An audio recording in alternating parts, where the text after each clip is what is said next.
Hello everyone and welcome to another episode of Tom's Gadget Garage. Today I'm going to be doing a deep dive into the advanced settings for the Lectric XP Lite 2.0. Now the beautiful thing about this bike is it gives you the option to go in there and fully customize the ride experience to your preference. So what I'm going to go ahead and do today is go over each one of those settings, show you how it impacts the ride experience, and if at the end of it you have any questions or comments, let me know in the comment section below. Happy to address those. And if you'd like to learn more about this bike, I will include the entire video library I've done on this, including our feature overview and first impressions ride, our hill climb test, our range test, the whole 9 yards. So without further delay, let's jump into the details. All right, folks, so first and foremost, I'm going to go ahead and show you how to access the advanced settings menu on this XP Lite 2.0. And to get there, you want to, one, make sure that the bike is powered on, and two, you're going to go over to your control pad and you're going to hit the plus and minus button. You're going to push and hold until you get to this advanced settings menu, which goes from P01 all the way to P22. Now, to toggle between these options, you're going to hit the power button. So as you can see, we went from 1 to 2. And if you keep on doing that, you'll cycle all the way to 22. And then it'll reset itself. So that's how you get from one setting to the next. Now, if you want to modify individual settings, you'll hit the plus and minus button to change the values. Something to call out about this menu system is that if you take no action after a few seconds, it'll actually revert back to the main screen for the bike, which you're going to see in a moment. There you go, it reverted back. If it does that, you just hit the plus and minus button to get back into it. But the first setting you see here is P01. You can't actually change any values. That's why the manual starts at P02. So we're going to go ahead and skip over this. So the first setting that we're going to look at is P02, which is your units of measure, either miles or kilometers. You can hit the plus and minus button to toggle between the two. The default is 1, which is miles, but 0 is kilometers. I'm going to switch it to miles. I'll push and hold the plus and minus button to save that, and we're good to go. The next setting that we're going to look at is P04, and this is going to be the timeout for the screen, when the actual screen and bike shut down after some period of inactivity. By default, it is 10, but you can change that to a lower number. You can also change that to a higher number. So 10 means after 10 minutes of inactivity, the bike will go ahead and shut itself down. Next up is P05. Now this is not a configurable value, that's why the manual skips over it. So we're going to go ahead and hit the power button. We're going to go to P06, and P06 is going to be for your tire size. Now it does default to 21. You can go in here and change that. You do want to make sure it's accurate, so if you're keeping the tires and everything the same, just leave this alone. Default is 21. That's going to be important because it will impact your the accuracy of the speedometer as well as your trip and distance and everything. So we'll go ahead and keep that the same at 21. Next in the list is P07, and as you can see, that is not a configurable value. It'll blink, but doesn't allow you to change it. Same with P08. Now, P08 on other electric bikes is your top speed setting in kilometers per hour. So it's set to 32, which is a max speed of 20 miles an hour. With this XP Lite 2.0, the 20 is the top speed. You cannot unlock it to, let's say, 28 miles an hour like you can on the XP4, XP 3.0, as well as all of their other bikes. It is limited to 20 miles an hour.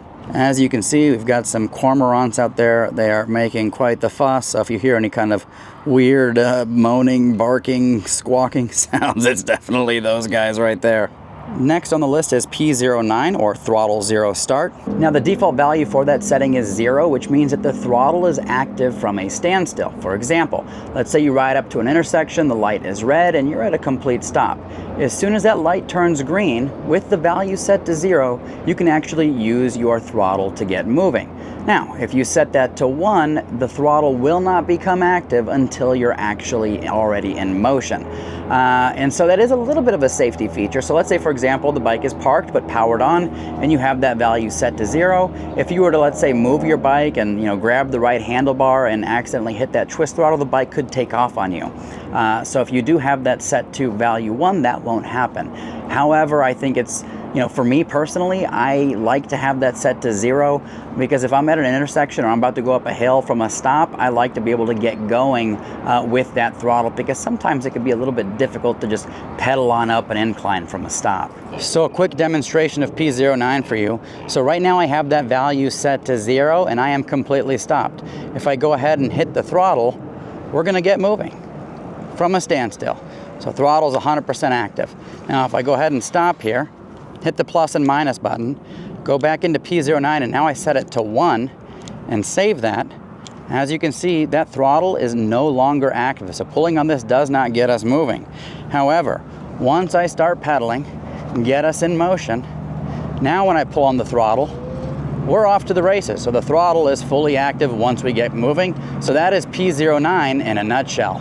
Next on the list is going to be P10, which is basically your mode toggle. And what that's going to do is, determine whether or not pedal assist or throttle are both active, or whether the throttle is only active and pedal assist is not, or vice versa. So I'm going to go ahead and demonstrate that now. So the default value for P10 is 2, which means that the throttle and your pedal assist are both active. So as you can see, I pull on the throttle and we're moving. If I go ahead and hit the pedals and start putting pressure to them, we are now moving. So both of those things are active.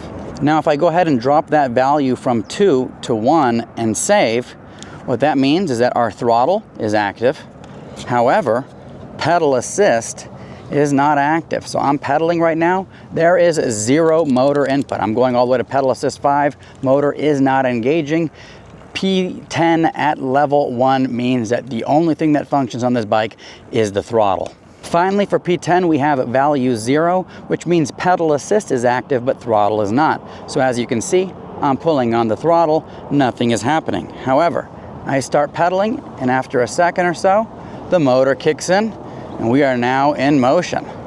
But that throttle does not work. So if you want to disable the throttle, or have throttle only, or have both active, you can set that with P10 in the advanced settings menu.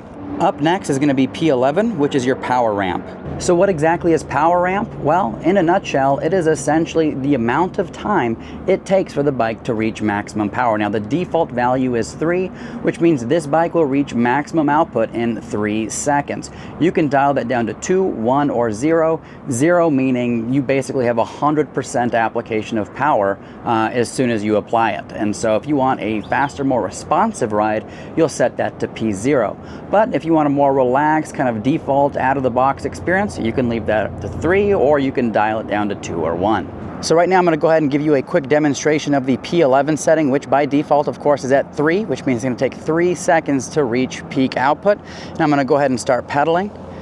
Okay, I feel the motor kick in, and it's a nice gradual increase in speed. Okay, now I'm going to go ahead and stop, and I'm going to switch us over to P11 to 0. I'm going to go ahead and save that, and I'm going to start pedaling, and there it is. You have a much stronger output from the motor, so you can definitely feel the power difference between that. So if you want a more relaxed ride, keep it at its default setting. But if you want to up the ante a little bit, you can drop it down to 2, 1, or 0 for immediate power output.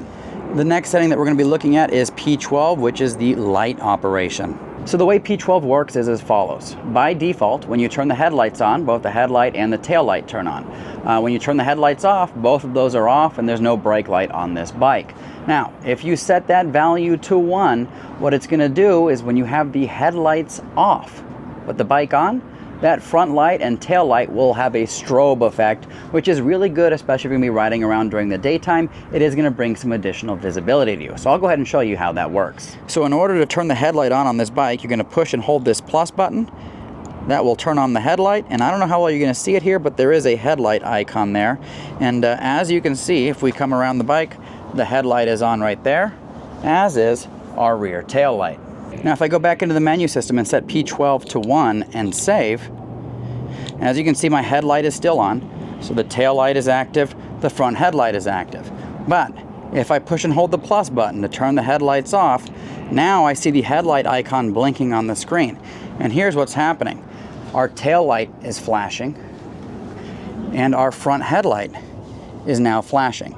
And that's going to help with both visibility during the day and night, but me personally, I prefer to have these things on and solid during my night riding. Now the next settings in the menu system are going to be 13, 14, and 15. Those are not user configurable, which is why they are skipped over in the manual. Now P16 on the other hand gives you the ability to reset the odometer on your bike. I typically don't do that. It's a little bit strange, but if you are switching out components and things like that, that might be necessary. But for the odometer reset, I leave that alone. The next items here are going to be 17, 18, 19, and 20. Once again, those are not user configurable, but P21 is, which is essentially your walk mode. Basically, walk mode is a pedestrian mode. And so let's say you're walking with a group of people, right? And you don't want to ride your bike because you're walking with them. But you're pushing this bike along. If you want a little bit of assistance, you can hold down the minus button when walk mode is enabled, and the bike will propel itself. That way it takes some of the burden of pushing the bike around. Also, let's say you're on a particularly steep incline, the bike can't make it up, and you want to push the bike up this exceptionally steep hill. You can hold down that minus button, get walk mode enabled, and it'll help you get the bike up the hill. So by default, P21 or walk mode is set to 0. If you want to turn it on, you just bump that up to 1 and save it. And let's say you're walking with that group of people, or you're walking uphill and you need a little bit of assistance pushing the bike. You can push and hold this minus button, and now the bike is going to propel itself at a nice leisurely rate. If you want to stop that, you just release this minus button and it stops. And finally, we have P22, which is the level of assistance that you get from the bike, and there are 3 options here. Now the default value here is 0, which means that pedal assist is going to be limited in speed in both pedal assist 1 and 2. But when you go into pedal assist 3, 4, and 5, speed is fully unlocked to 20 miles an hour. What does that mean? Well, let's say you're cruising along and, pedal assist number 2, at 14.9 miles an hour, which is just about the maximum speed for that pedal assist level. If you bump it up into pedal assist 3, your next speed stop is going to be 20 miles an hour. Now, whether or not you're going to like that depends on your riding preference. This bike does have ghost pedaling that kicks in at about 17 miles an hour. So once you get past 17 miles an hour, you're really having to get your feet pedaling quickly to keep up with the speed of the bike, which I personally don't like. And so with pedal assist 2, that's usually where I'm cruising around at, but that does have a top speed of 14.9 miles an hour, which in some situations might be a little bit slow, but good news is you have some options. So as you can see right now, I am cruising around in pedal assist level 2. And once we pick up a little more speed here, things kind of cap out at about 14.9 to 15 miles an hour.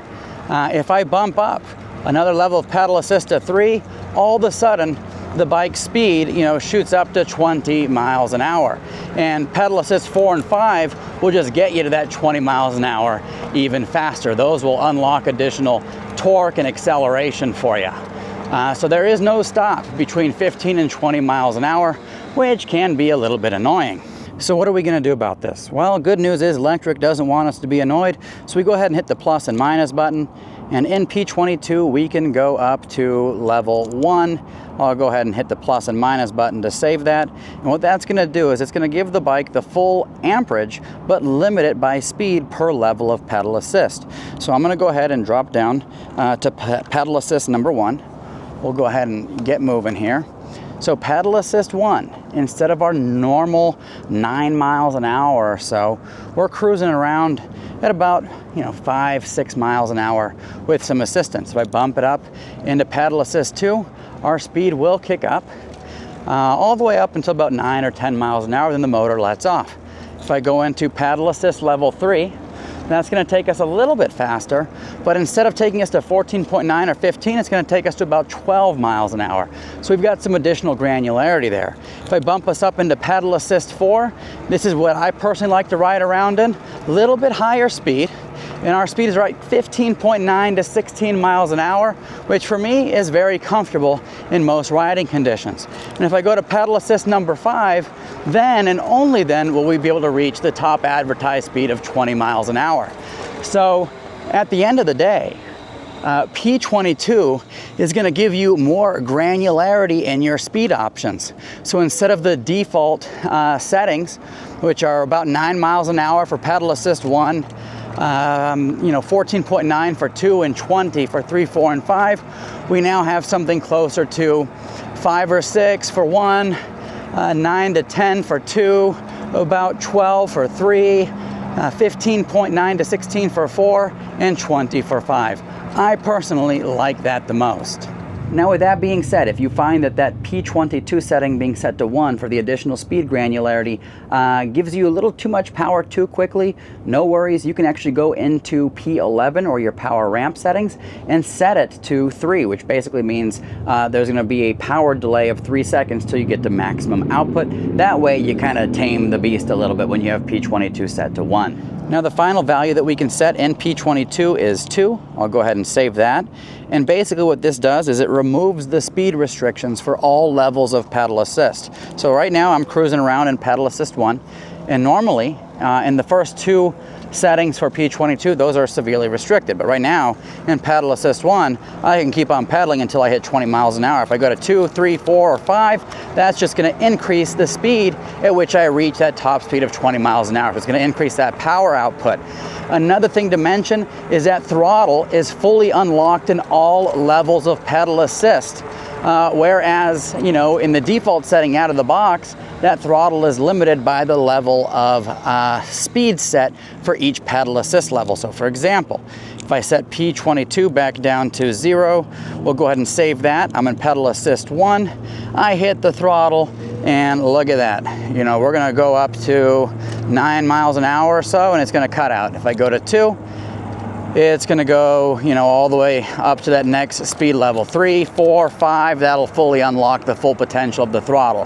With P22 set to 2, you don't have any of those restrictions. It's full throttle all the time, and there's no speed restrictions in any of those pedal assist levels. Now the final thing I want to show you is cruise control. So at any point in time, if you want to maintain your speed, you have to do it with the throttle. It's not pedal assist, so you use throttle to get to the speed that you want, and you just hold down this minus button. And when you do that, the cruise icon will show up on the screen, and now I have, you know, 0 throttle or pedal input. We're just cruising at 10 miles an hour, which is the speed at which the bike was going when we enabled cruise control. So it is a very nice feature. Now, if you want to disable cruise control, you can just pull on the brake levers and that'll turn that off. Same thing with hitting the throttle. All right, folks, so there you have it. That was all the settings that you can go in and configure on the XP Lite 2.0. And as you can see, you can fully customize the entire ride experience with this bike. Let me know if you have any questions, comments, thoughts, concerns. Happy to address those in the comments section below. And if you'd like to learn more about this bike, I will also include my feature overview as well as first impressions ride. Both of our hill climb tests are throttle-only hill climb tests. And you know, with those videos, you'll have a full understanding of the capabilities of this bike. As always, thank you so much for tuning into Tom's Gadget Garage. We'll see you next time.